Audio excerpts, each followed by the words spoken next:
என் தங்கப்பிள்ளையே, இன்று அம்மா உனக்கு ஒருவரின் புகைப்படத்தை காண்பிக்கப் போகின்றேன். நான் காண்பிக்கின்ற புகைப்படத்தில் இருக்கின்ற இவர்தான் உன்னோடு இருக்கக்கூடிய ஒரு நிரந்தரமான உறவு. என் பிள்ளையே, வாழ்க்கையில் நமக்கென்று ஒரு உறவு இருந்து விடாதா? நம்முடைய கஷ்டங்களை எல்லாம் பகிர்ந்து கொள்ள நம்மோடு நிரந்தரமாக ஒருவர் இருந்து விட மாட்டாரா என்று என் பிள்ளை மனதிற்குள் நீ ஏங்கி தவிப்பதை உன் அம்மா நான் புரிந்து கொள்ளாமல் இல்லை. என் பிள்ளைக்கு வாழ்க்கையில் எதை செய்ய வேண்டும் என்று எப்பொழுதுமே உன்னோடு நின்று கொண்டிருக்கின்ற உன் அம்மா நான் இன்று உன் வாழ்க்கையில் உனக்காக இருக்கக்கூடிய ஒரு நிரந்தரமான உறவினை அடையாளம் காட்டுவதற்காக வந்திருக்கின்றேன். என் பிள்ளையே, நான் அவர்களின் புகைப்படத்தை உனக்கு காண்பித்து விட்டேன் என்றால் நீ அதன் பிறகு வாழ்க்கையில் எதையும் தேடிச் செல்ல மாட்டாயல்லவா? இவர்களா அவர்களா என்று யோசித்து கொண்டிருக்க மாட்டாயல்லவா? உன் வாழ்க்கையில் உனக்கான ஒருவரை நான் அடையாளம் காட்டி கொடுத்து விட்டால் போதுமே. என் பிள்ளைக்கு மனதில் இது ஒன்றே மிகப்பெரிய சந்தோஷமாக இருந்துவிடுமே என்று எண்ணித்தான் அம்மா இந்த பஞ்சமியில் உனக்கு இந்த நல்ல செய்தியினை சொல்வதற்காக வந்திருக்கின்றேன். என் பிள்ளையே, நான் உன்னுடைய வாழ்க்கையில் உனக்கு செய்ய நினைக்கின்ற பல நல்ல விஷயங்களுள் இந்த தாயானவள் உன்னுடைய வாழ்க்கையில் உனக்கான நல்ல உறவை ஏற்படுத்தி கொள்வதை முதன்மையான கடமையாக அம்மா நினைக்கின்றேன். ஏனென்றால் இங்கே எத்தனைதான் தன்னை சுற்றி இருந்தாலும், எத்தனை பேர் நம்மோடு பேசினாலும், நம்முடைய சொந்த விஷயங்கள் இரகசியங்கள் என்று எல்லோரிடத்திலும் அதனை சொல்லிவிட முடியாது. அதை சொல்வதற்கும் பகிர்ந்து கொள்வதற்கும் நம்முடைய கவலைகளை ஏன் என்று கேட்பதற்கும் நமக்கு ஒருவர் நிச்சயமாக தேவைப்படுகின்றார்கள்.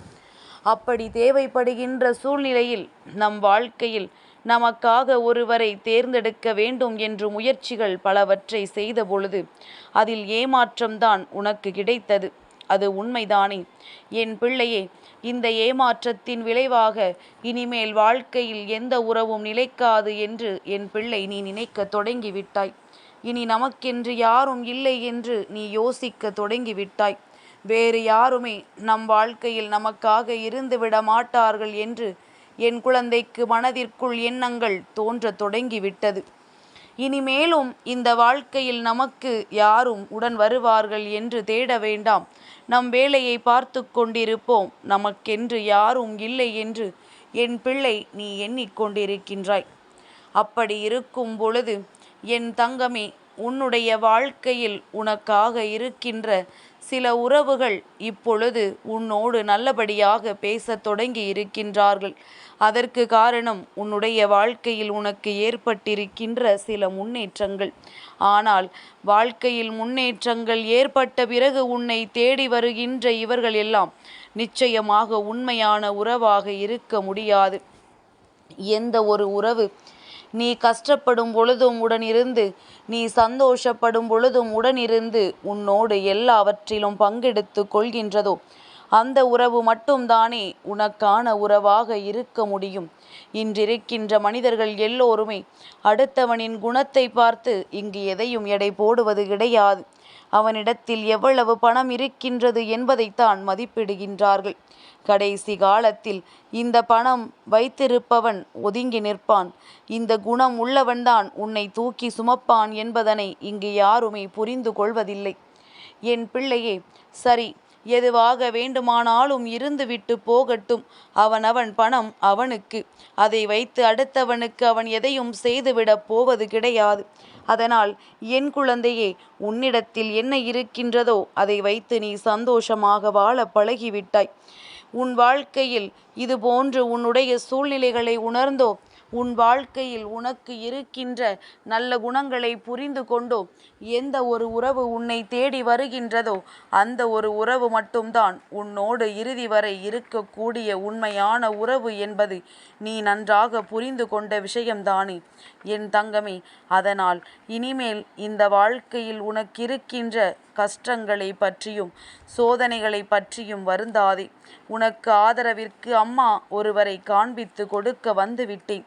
இனிமேல் என் பிள்ளை எதை பற்றியும் வேதனைப்பட வேண்டிய அவசியம் உனக்கு இல்லை என்பதனை நீ உணர்ந்து கொள்ளத் தொடங்கிவிட்டாய். என் தங்கமே, இந்த வாழ்க்கையில் இத்தனை நாட்களும் நீ அனுபவித்த ஒவ்வொரு விதமான சோதனைகளையும் சூழ்நிலைகளையும் கடந்து வந்து நீ இப்பொழுது இந்த வாழ்க்கையில் உனக்கென்று இருக்கின்ற நல்ல விஷயங்களை மட்டும்தான் அனுபவிக்க தொடங்கி இருக்கின்றாய். அப்படி இருக்கும் பொழுது என் குழந்தை, மனதிற்குள் நீ அனுபவிக்கின்ற ஒவ்வொரு சூழ்நிலைகளையும் கண்டு இனிமேல் பயந்து விடாதே. இந்த வாழ்க்கை உனக்கு என்ன தர இருக்கின்றது என்பதனை நீ முதலில் புரிந்து கொண்டாலே போதும். எல்லாவற்றிற்கும் மேலாக இனியும் உன்னுடைய சூழ்நிலைகள் உனக்கு எதையெல்லாம் கற்றுக் கொடுக்கிறதோ அதையெல்லாம் நீ பத்திரமாக பார்த்து கொண்டால் போதும். தானாகவே உன்னை தேடிய அந்த நிரந்தரமான உறவு உன்னை வந்து சேர்ந்துவிடும் என்பதில் எந்த ஒரு மாற்று கருத்தும் கிடையாது. என் பிள்ளை, இந்த வாழ்க்கை உனக்கு ஒரு விசித்திரமான சூழ்நிலையை உருவாக்கியது. அதாவது, தன்னோடு மிகவும் அன்பாக இருப்பவர்கள் இதுதான் வாழ்க்கை என்று முடிவெடுத்து விட்ட பிறகு ஒன்றும் இல்லாதது போல ஒரு வெறுமையை உனக்கு காண்பித்து கொடுத்தது. இனி அந்த வெறுமை உன் வாழ்க்கையில் உனக்கு நிறைவு செய்ய போகின்றாள் உன் வராகியானவள் நான். என் தங்கமே, உனக்கு இந்த வாழ்க்கை கொடுத்த மிகவும் அற்புதமான விஷயம் என்ன தெரியுமா? உன்னுடைய நல்ல மனது. யார் உனக்கு எத்தனை கெடுதல்கள் செய்தாலும் மீண்டும் அவர்களுக்கு எந்த கெடுதலையும் செய்யக்கூடாது என்று நினைக்கின்ற அன்பான மனது. இந்த அன்பான மனது உனக்குள் இருக்கும் வரை உன்னை யாரெல்லாம் ஏமாளியாக்க வேண்டும் என்று நினைத்தார்களோ அவர்கள்தான் ஏமாந்து போகப் போகின்றார்கள். தெய்வத்திற்கு யாரை பிடிக்கும் என்று அவர்களுக்கு தெரியவில்லை. தெய்வத்திற்கு அள்ளி கொடுத்தால், வாரி இறைத்தால் தெய்வத்திற்கு அவர்களை பிடித்துவிடும் என்று நினைக்கின்றார்கள். ஆனால் உண்மை அது கிடையாது. யார் உண்மையாகவும் நேர்மையாகவும் நல்லவர்களாகவும் மற்றவர்களுக்கு எந்த கெடுதலும் நினைக்காமல் இருக்கின்றார்களோ அவர்களை மட்டும்தான் தெய்வத்திற்கு பிடிக்கும். பணத்தை வைத்து தெய்வத்தின் அன்பினை யாராலும் விலைக்கு வாங்கிவிட முடியாது என்பதனை புரிந்து கொள்ள வேண்டும் என் பிள்ளையே. அதனால் உன்னுடைய உண்மையான அன்பு தெய்வத்திற்கு நிச்சயமாக புரியும். அதனால் தெய்வத்தின் அன்பினை எப்பொழுதுமே முழுமையாக பெற்றுக்கொள்வதோடு மட்டுமல்லாமல் உன்னுடைய வாழ்க்கையில் வெறுமை என்பது இல்லாமல், தனிமை என்பதை உணராமல் உனக்கான ஒரு நிரந்தரமான உறவு உன் வாழ்க்கையில் உன்னை தேடி வந்து விட்டது. என் பிள்ளையே, இப்பொழுது அம்மா அவர்களினுடைய புகைப்படத்தை உனக்கு காண்பிக்கின்றேன். என் தங்கமே, இந்த புகைப்படத்தில் இருப்பவர்தான் உனக்கான நிரந்தரமான உறவு. என் பிள்ளை, நீ நினைக்கலாம், அம்மா நீ என்ன இந்த வராகியின் படத்தை மட்டும்தானே காண்பிக்கின்றாய்? நீதான் எனக்கு நிரந்தரமான உறவு என்று ஏற்கனவே தெரியுமே. ஏதேனும் ஒரு மனித உறவை என் வாழ்க்கையில் எனக்கு நிரந்தரமாக கொடு தாயே என்று என் பிள்ளை கேட்கின்றாய் அல்லவா? என் தங்கமே, உனக்கென்று ஒரு மனித உறவு நிரந்தரமாக வாழ்க்கையில் நிச்சயமாக வருவார்கள். ஆனால் அதற்கு முன்பாக உன் வாழ்க்கையில் உனக்கு நிரந்தரமாக இருக்கின்ற இந்த வராகி என்னுடைய அன்பினை நீ புரிந்து கொள்ள வேண்டும். யார் வேண்டுமானாலும் என்ன விஷயங்களை வேண்டுமானாலும் உன் வாழ்க்கையில் செய்து விடலாம். ஆனால் என் பிள்ளை, இவர்கள் எல்லாம் நேரத்திற்கு தகுந்தாற் போல, வாழ்க்கையில் தன்னுடைய தேவைக்கு ஏற்றாற் போல எப்பொழுதும் மனதை மாற்றிக்கொள்ளக்கூடியவர்கள். ஆனால் உன் அம்மா நான் அப்படியல்ல.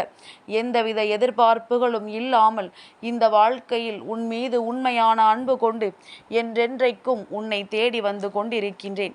அப்படி இருக்கும் பொழுது இந்த தாயானவளின் அன்பினை நீ புரிந்து கொள்ள வேண்டும். மற்ற உறவுகளை எல்லாம் தேடுவதற்கு முன்பாக உன்னை தேடி வந்திருக்கின்ற உன் வராகி என்னை நீ பத்திரமாக வாழ்க்கையில் பார்த்து கொள்ள வேண்டும். எப்பேற்பட்ட சூழ்நிலையிலும் எந்த தவறுகளையும் செய்து உன் அம்மா என்னை உன்னுடைய வாழ்க்கையில் இருந்து நீ விரட்டி விடாதே. நான் என்றென்றைக்கும் உனக்காக உன்னோடு இருக்கின்றேன் என்பதனை முதலில் நீ புரிந்து கொள்ள வேண்டும். என்ன சூழ்நிலையானாலும் எந்தவித எதிர்பார்ப்புகளும் இல்லாமல் நான் உன்னோடு பழகி கொண்டிருக்கின்றேன். அதனால் என் பிள்ளை, இந்த வாழ்க்கையில் உனக்கு வருகின்ற மற்ற உறவுகளை எல்லாம் நீயும் தேவைக்கு ஏற்றது போல ஏற்றுக்கொண்டு உன் வராகி அம்மா என்னை மட்டும் எந்தவித எதிர்பார்ப்புகளும் இல்லாத நல்ல மனதோடு என் பிள்ளை என்னை உன் வாழ்க்கையில் நீ குடியமர்த்து.